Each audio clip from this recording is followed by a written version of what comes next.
হাবু, এই হাবু, তাড়াতাড়ি উঠে পড়ো। তোমাকে যে স্কুলে যেতে হবে এটা তোমার মনে নেই নাকি? প্রতিদিন সকাল হলেই এভাবে ডাকাডাকি করতে হয়। তাড়াতাড়ি উঠে চলে এসো। আরে, কি হয়েছে? এই সকালবেলা বাড়িতে মাথায় তুলেছো কেন? কয়টা বাজে দেখেছো একবার? হাবু যে এখনো আসছে না। কখন স্কুল যাবে শুনি?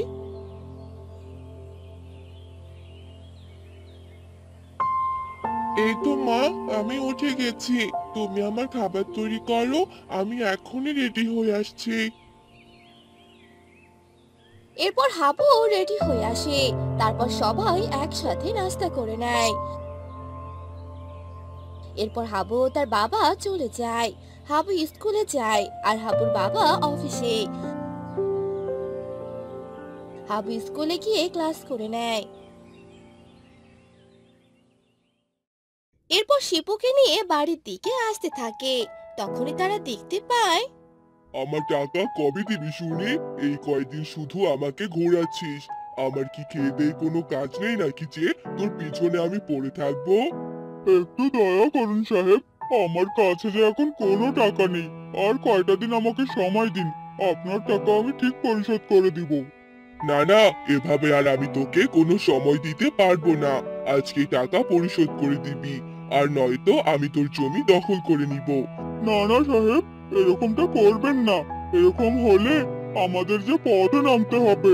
আপনি একটু দয়া করুন, আমি আপনার পায়ে পড়ছি।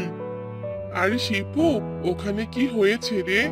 লোকটা এভাবে পায়ে পড়ে কাকুতি মিনতি কেন করছে?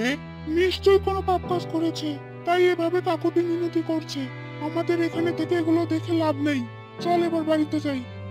আরে শিপু, আমার তো অন্য কাহিনী মনে হচ্ছে। এবার কি তুই যাবি আমার সাথে?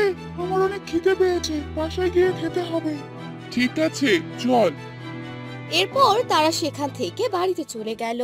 অন্যদিকে গ্রামের মোড়ল ছিল অনেক বাজি আর লোভী স্বভাবের। তিনি সবাইকে টাকা ধার দিত, আর টাকা না দিলে তাদের জমি দখল করে নিত। বাবা হাবু, এদিকে শুনে যাও তো।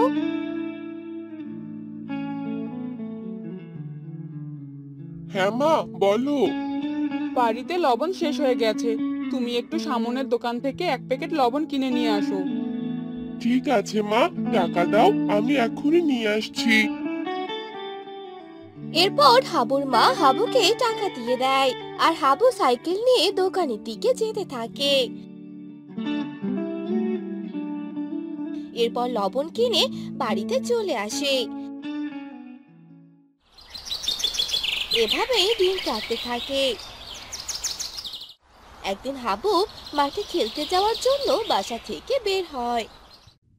আরে, ওটা সেই লোকটা না, সেদিন যে মোড়লের সাথে কথা বলছিল? আরে চাচা, আপনি কোথায় যাচ্ছেন? জমিতে কোনো কাজ আছে নাকি? না রে বাবা, কোথায় আর কাজ করব? আমার তো একটা জমি ছিল, আর সেটাও মোড়ল সাহেব দখল করে নিল। উনি জমি দখল করে নিল, আর আপনি ওনাকে কিছুই বললেন না? কি আর বলবো বাবা, আমি ওনার কাছে কিছু টাকা ধার করে নিয়েছিলাম, আর সেটাই দিতে পারিনি। আর এজন্যই আমার চাষ করা জমি এভাবে দখল করে নিল। এবার আমি আমার সংসার চালাবো কি করে? ওই জমিটার মাধ্যমে আমার সংসারটা চলতো। এবার কি হবে বাবা? কে পথ দেখাবে আমাদের? এটা মোড়ল সাহেব একদম ঠিক কাজ করেননি। আপনি কোনো চিন্তা করবেন না চাচা, আমি দেখছি কি করা যায়। এরপর সেই লোকটা সেখান থেকে চলে গেল। আর হাবুও খেলতে যায়। তখন সে শিপুকে সেই সব কথা জানায়। তাহলে এবার ওই মোড়ল সাহেবকে একটু নজরে রাখতেই হয়। দেখতেই হচ্ছে সবার চোখের আড়ালে উনি কি কাজ করে বেড়াচ্ছে। হ্যাঁ শিপু, তুই আইডিয়াটা বেশ ভালোই দিয়েছিস। চল আজ থেকে তাহলে আমাদের কাজ শুরু করে দেই। এরপর তারা খেলা বাদ দিয়ে সোজা মোড়লের বাড়িতে চলে যায়, আর জানালা দিয়ে উঁকি মারতে থাকে। গ্রামের মানুষকে যে বোকা বানানো এত সহজ, সেটা তো আগে জানতামই না। গ্রামের অনেকের জমি এখন আমার দখলে। তার মানে সেই সবগুলো জমি এখন আমার। আমি যে বিরাট কোটিপতি হয়ে গেলাম। কোটিপতি। দে, এবার আমাকে খেতে দে। এখন আমার বিশ্রাম করার পালা। মোড়লের কথা শুনে তার কর্মচারী খাবার আনতে যায়। আর এরপর হাবু আর শিপু জানলা থেকে নিচে লাফ দিতে গিয়ে শিপু পায়ে ব্যথা পায় আর চেঁচিয়ে ওঠে। আহ! আরে কে রে ওখানে ওখানে কে আছে তাদের ধর। আরে এবার কি হবে?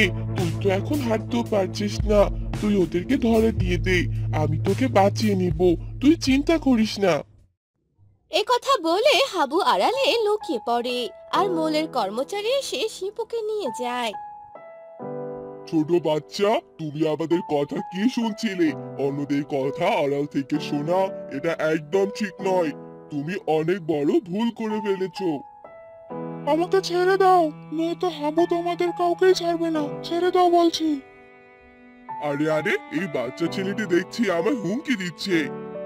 ও হয়তো জানেই না আমি হলাম গ্রামের মোড়ল, আর আমার সাথে পাঙ্গা নেওয়া অত সহজ নয় বাচ্চা। কিন্তু হাবু কাউকে ভয় পায় না, ও ঠিক তোমাকে পুলিশের জেলখানায় বন্দি করাবে। এই হাবু? কে এই হাবু?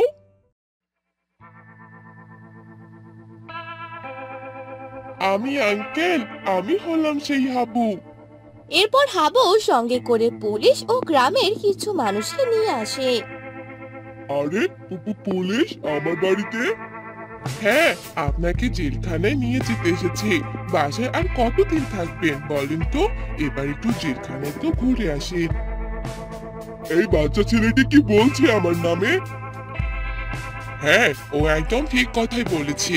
প্রথমে আমি ওর কথা বিশ্বাস করিনি, তবে গ্রামের প্রতিজন তো আর মিথ্যে কথা বলতে পারে না, তাই না? গ্রামে মোড়ল হয়েছে, গ্রামের মানুষের পাশে থাকবেন, তা না করে তাদের জমি আত্মসাৎ করছেন। এটা আপনি ঠিক করেননি। এই বাচ্চা ছেলেকে যদি প্রতিবাদ না করতো, তাহলে না জানি গ্রামের মানুষের কতই না সমস্যা হতো। এবার চলুন আমাদের সাথে। না না, আমাকে ধরবেন না, আমায় ক্ষমা করে দিন, আমি সবার জমি ফিরিয়ে দেব। সবার জমি তো আপনাকে ফিরিয়ে দিতে হবে, তবে আমরা আপনাকে ছাড়তে পারবো না। চলুন। এরপর পুলিশ মোড়লকে ধরে নিয়ে যায় আর গ্রামের সবাই মোড়লের হাত থেকে মুক্তি পায় আর সবাই হাবুকে ধন্যবাদ জানায়। সুখে শান্তিতে দিন কাটায়।